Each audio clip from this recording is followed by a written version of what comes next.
Kahoot forritið liggur á vefnum og það er mikilvægt að gera sér grein fyrir því að það eru 2 síður í raun sem maður notar. Það er annars vegar getkahoot.com þar sem maður býr til spurningarnar og sér í raun allt frá kennarahliðinni, og hins vegar er það kahoot.it þar sem að notendur fara inn með ákveðnum kóða og taka þátt í því sem búið er að skipuleggja.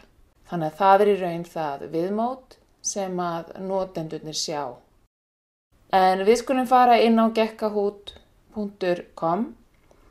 Það er ókeypis að búa til aðgang og við erum búin að því og ætlum að skrá okkur inn.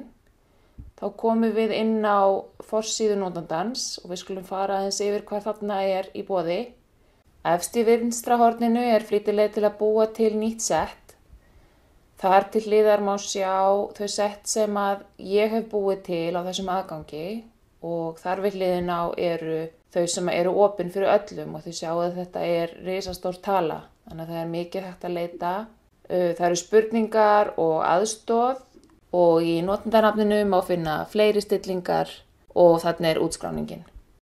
Í listanum til hægri má sjá annars vegar fjölda setta og hve margir hafa spilað, en þarna er ný viðbót sem er tenging við Google Drive, þar sem hægt er að hlaða upp tölfræðilegum gögnum ákveðin spurningasett, og þarna eru ýmsar hjálplegar vefsíður í tengslum við forritið.